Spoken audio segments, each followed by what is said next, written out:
Well then, welcome back, everybody. We are on to Strengths Conversations with Brent and Jeff, and today we're going to talk about the talent of developer. When I think of developers, I certainly think of people who see potential. They are constantly seeing the potential, and it's usually potential in people. I'll let Brent chime in here, but for those of you who don't know, I'm Jeff Fennekamp. Yeah, and I'm Brent. I think one of the things that I've learned about folks with developer is that they're kind of that like mentor, they're kind of that guide, and they really look for like growth opportunities within you. An example of a person that I've worked with that has developer was Julia Price, for sure. I know, especially coming here and working as a hall director, and that was my first time managing a building full time. She definitely like taught me how to grow in my skills and really like saw potential in me and brought out, you know, her years of experience, kind of in that mentoring role. And what I think of when the developers I know, and this is firmly in relationship building as a quadrant or as a theme, it's firmly in there. It sometimes gets confused with like futuristic or learning, but it's not in that. It's not in that thinking. It's about people mostly. But what I know from developers that I've worked with is this is not a talent that they turn off. This isn't a talent that they can be like, oh, that's on my back burner today, because it's almost always very present. And I guess that's where I wanted to start my questions with is, for those of you that have developer, is that true for you, first of all, and do you get to turn it off, or is it just part of who you are and part of what you do?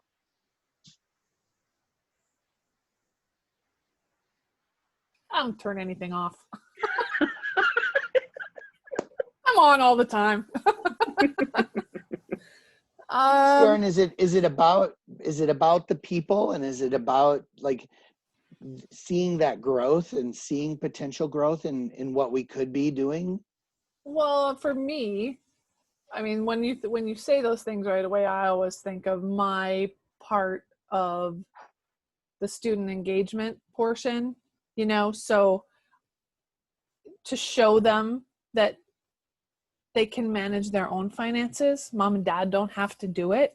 Here's how you might be able to do it, and then help them do it themselves. That's the first place that I think of, you know, where you know someone needs the skill. They're going to need the skill, but you can't do it for them. Well, you could, but you don't want to, because you want them to learn it, you know, and so you just kind of help them through that until they get it. And then it's very rewarding for them, and it's extremely rewarding from the mentor. Right. I kind of resonate with what you were saying about you could do it for them, but you don't want to do it for them, because I find that a lot with the technology things too, is I could fix that for you, but I really want you to realize that you can fix that for yourself. But then I don't want to make you feel bad for asking me, because I can certainly help you, but it's like there is that fine line between doing it for them and then, you know, disempowering them, making them so they are not empowered, versus providing them the scaffolding so that they can do it themselves. So you'll notice in a lot of my emails, if you've ever noticed my long emails, that I will start with the you can disregard this if you don't need it, but then at the bottom, they're very, very step by step. And I try to point people back to that. So like if somebody says, can you open my course for me? I say, here are the steps in the message I sent. Because I want to sort of drive people to being empowered to do the things that they need to be doing. Luann, is that how your developer works? I didn't know I had developer in me. I quickly brought up our list. It's fifth on my list. And wonder what my motives are sometimes when I'm teaching someone else to do something. You know, a lot of times it's so that they can do it themselves, because sometimes it is easy to do something for someone and just get it done. But that doesn't empower anybody for the future either. Yeah. So with all three of you, it was about, I heard empowerment is like, you need to be self-sufficient in a way. Like you need to do this on your own. And I'm assuming that's somewhat higher ed as well, right? Because we all live in this, like, we're trying to raise adults and we're trying to nurture people into adulthood. But how does that work even with coworkers then? Is it the same interaction that you have with people that you work with, since it's not this mentor-mentee organic relationship that college students have, right? Because no matter what, college students look to you as the older adult person in the room and say, you should be teaching me. But when you're talking about colleagues, there isn't necessarily a clear, my job is to teach you. My job is to get you to do something, get it done too. And does it change? I don't think it changes. I think, you know, it's one of those things where if you know something and you can teach someone else how to do it and they understand it, get it, then you might learn something from them because they look at it different than you look at it once they start doing it. And so there's that constant balance back and forth of teacher, student, coworker knows what they're doing. I don't know, sharing information. I don't know, developer is different than sharing information. There's a great quote that I love. It's attributed to Harry Truman, but there's somebody earlier that said it. I don't remember exactly who it was, but it was basically, there's no limit to what you can do if you don't care who gets the credit. And I thought that's a great, that is a developer, you know, inside out, is that I don't need to be, you know, shining, but I want you to shine and I want the thing to shine. And yeah, so I'll launch you on your way with what you need, and then hopefully it'll take off. Can you all like think of a time where either it was with a colleague or a student or whoever you're working with, where maybe you saw something in them that they might have not seen themselves? And I kind of compare it to like kind of seeing like a diamond in the rough. Like, you know, people need some work, some development, but they just helping them develop some of those skills can help them shine. I kind of want to hear too what Joel has to say. I put your face up there if you would. I like seeing faces in Zoom. And so maybe, you know, I feel like behind the static image, I'm not hearing you talk. Thanks. Yeah, sorry, I was working on another project and jumped in this time. It sounded like you already met once. I sympathize. Yeah, developer is not one of my top 5, but I've always led teams. I was in residence life for 4 years and led teams before that. So I think there's an element of, wanting people to discover who they are. I think one of my RAs, when I was an RD, it was interesting. The university I was in Southern California. So it was a pretty diverse university. And I had one student who was first generation Hispanic, and he carried a lot of weight of what he needed to do to be successful. And so he was an athlete, was a baseball player. He quit baseball after his sophomore year, but still was definitely an athlete, and was an accounting major. And he just hated accounting, and he was a senior. And so it took me asking him different questions up until February for him to finally realize, well, his parents had told him accounting was a safe job. And so that's why he wanted to go into it. And so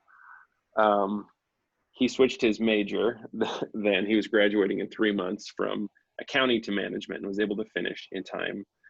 But it was one of those pieces where I couldn't tell him, you're only doing this for safety, but it had to be one of those for him to kind of discover on his own, like what was behind this. So your parents have had it really rough. They told you at one point accounting was really safe, and so that's why you jumped in. Because even when I'd ask him to dream, I'd say, tell me about the ideal job you would get. He's like, I would love to be an accountant for the Pro Beach Volleyball League. I'm like, well, why would you want to do that? Well, I could do both. Like, I could play volleyball and then do books too. I'm like, well, what would you most want to do? He's like, well, I'd love to play volleyball. But it took, like, I couldn't just say, all right, this has been a dream that has been given to you that you don't even realize. It took him kind of walking along to discover, all right, you know what? And it was crazy. So then he graduated. He went and worked as a personal trainer in Northern California. And within 6 months was a regional trainer for like 16 different branches of this same place, because he was a natural leader, but he was finally doing something he really liked. And so I think that's how I've kind of seen it. Yeah. I was going to say, as you were telling that story, I'm like, okay, is this guy a pro volleyball player now, or did No. did he play volleyball? So, No. but he's in pharmaceutical sales now, though.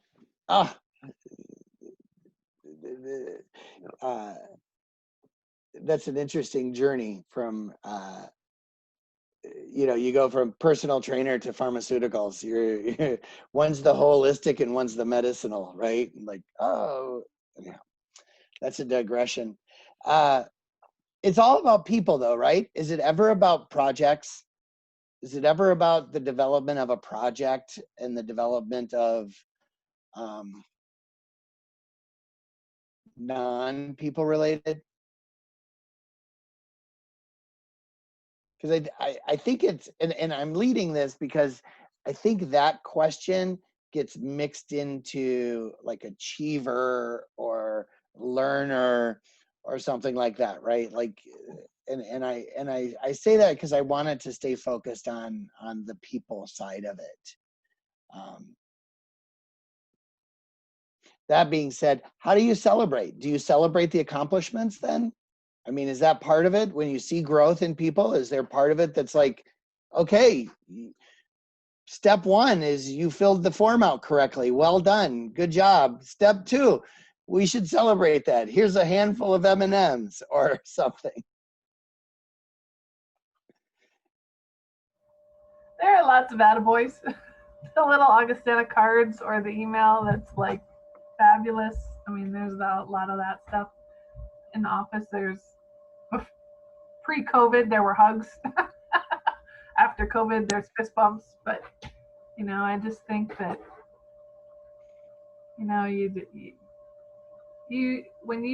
when somebody sees something in you, and if you were afraid of something and someone else helped you through that fear, just think about your own accomplishment of getting through that. So that's what that other person is probably feeling when they felt inadequate in something or didn't have a clue how to do it, and now you've helped them do it. I just make that jump that there's some type of feeling for them like that when they accomplish what you've helped them accomplish or learn or do. And I know how that feels. So, I mean, it's got to feel good for them, which is part of that whole package. Yeah.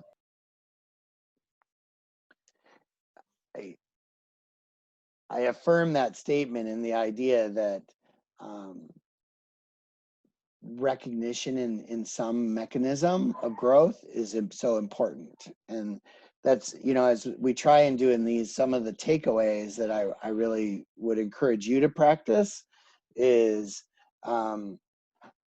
what mechanism of attaboys, as Sharon, you said, or what mechanism of affirmation can you practice on doing more of when you see that growth in people?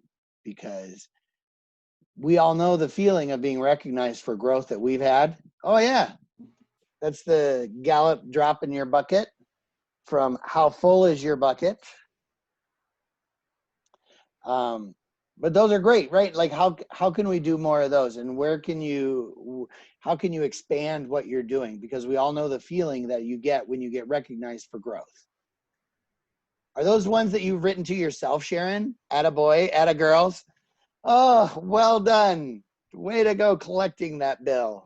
We have a stack like this in the business office. They're in my office, and people can take them whenever they want to take them and give them to people, and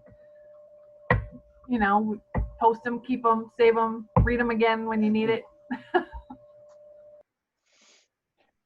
When I was at the Washington Pavilion, we developed the Top Hat Awards, and that was recognition for anybody who did great deeds. You got it was like a drop in the bucket, except it was a top hat, because the pavilion was fancy.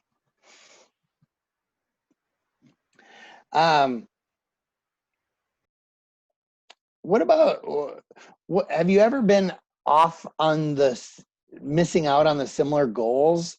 Like you're thinking, okay, here's a growth, and here's where I think you could grow, and you've missed the mark because the student or the person you're working with hasn't been in line with that. Like, I don't need to get better in that area. And I guess the question that follows that is, how did you overcome that? Or have you ever had to verify that somebody wants to grow?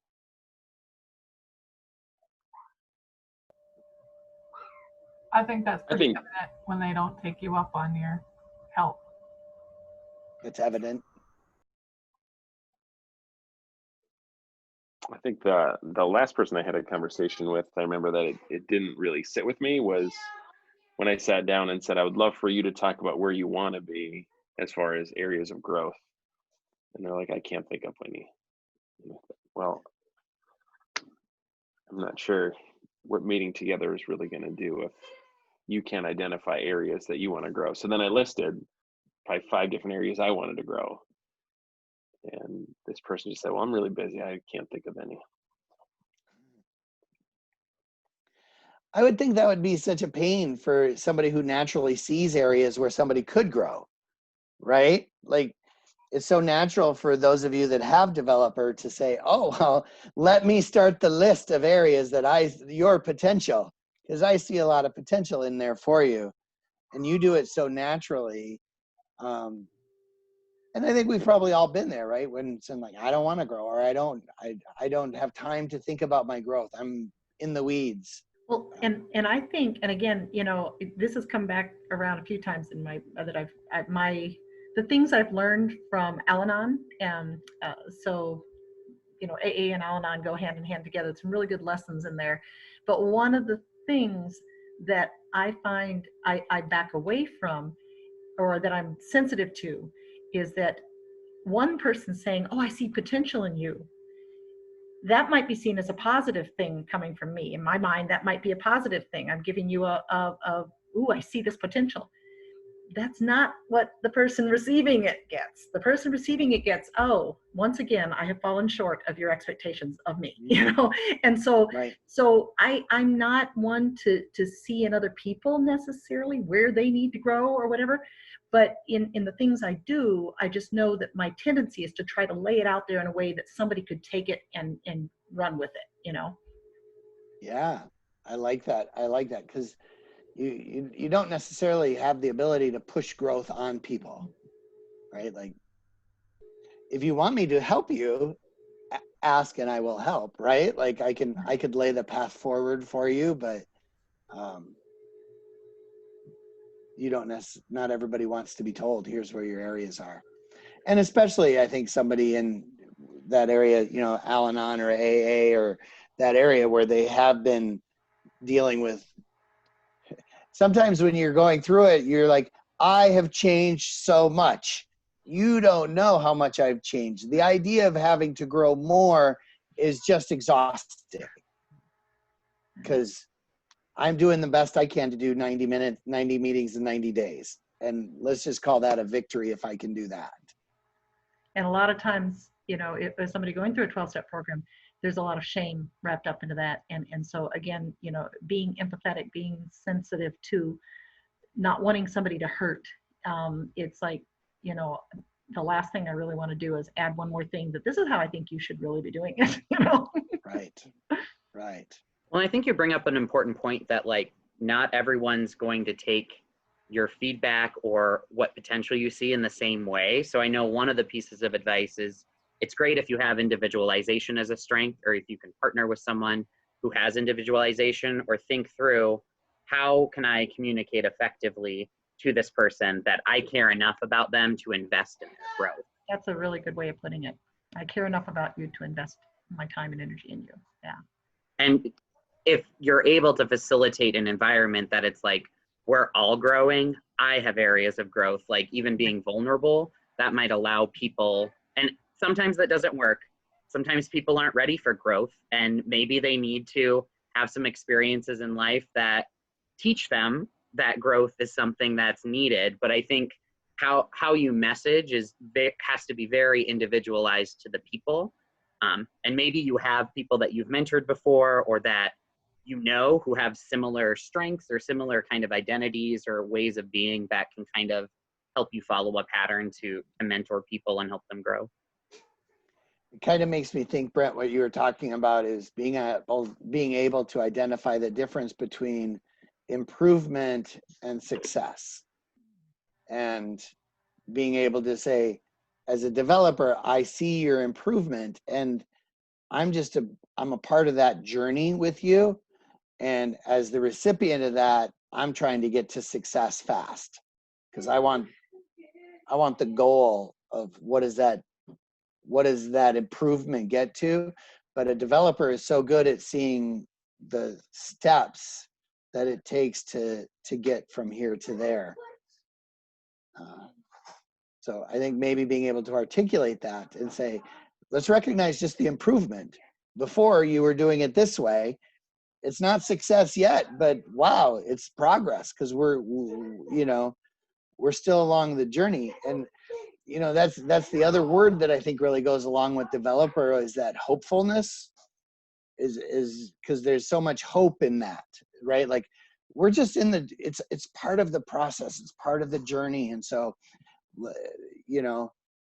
I have hope, and you're so full of hope that it's going to be better, because you can get better.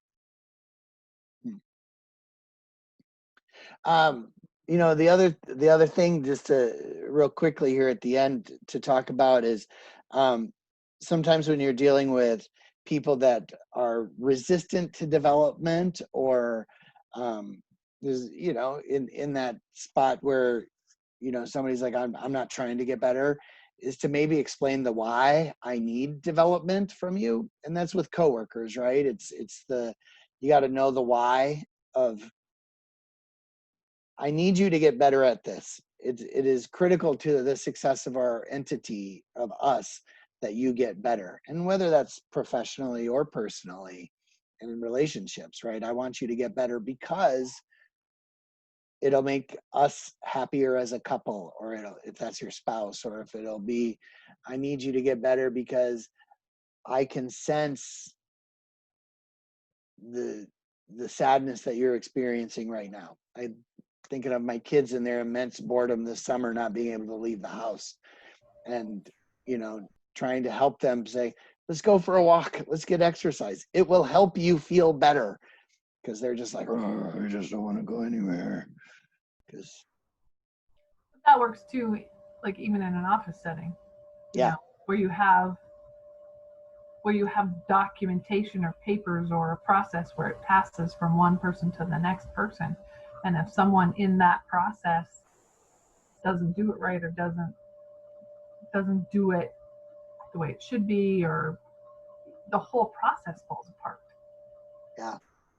So you need them to develop and do their step and pass it on to whoever it needs to go to, Yeah. That's been asked of me a lot of times in interviews. What is something that's important to you? Well, you got to look at your job duties, and you got to look at what you're doing, and you got to do the stuff that you got to pass on to somebody else first. Because if I hold on to that, I have totally created a cog in the chain. And so knowing that, when you see that in somebody else, and you see that inability to do something creates work then for 4 or 5 people down the road, you really want them to get it. You really want to help them understand it. You really want them to dig in and figure out why I need to do this, because 4 other people are waiting on me. Yeah. You know?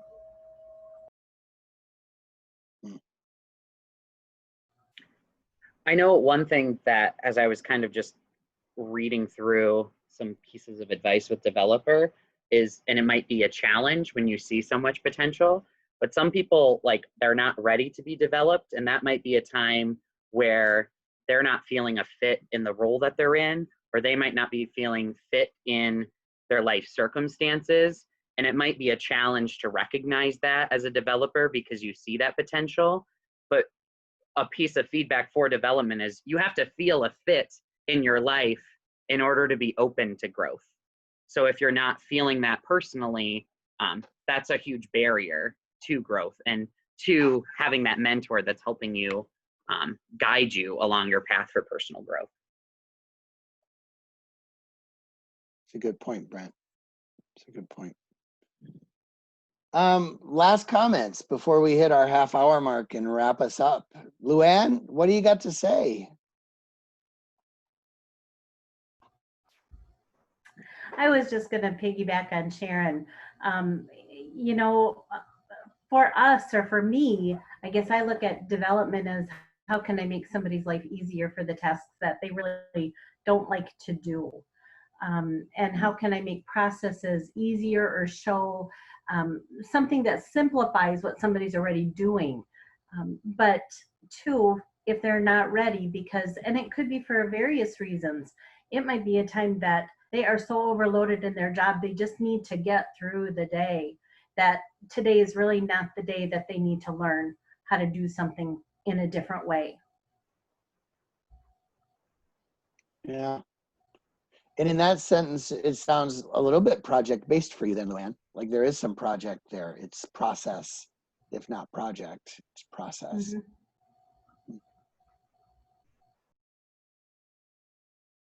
Anybody else have some comments they want to add to wrap us up at the end of the day? Looking around, checking the Zoom quadrants. All right, well then we'll wrap it up. Brent, next week, what do we got? We have, just a second, let me pull that up.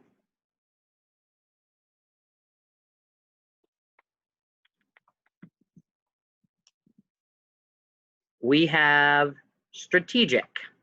Ooh, I love that one. That is me in a nutshell right there. Plan A, plan B, plan C. I'll be back for that one. You'll be back for that one, Sharon? Well, you saw I sent out today the sign up for being included in all of them. So I hope all of you come back every week, and we'll do this again 3:30 next week. And thanks everybody for coming. Thanks for doing this. It's really nice. Stay in touch.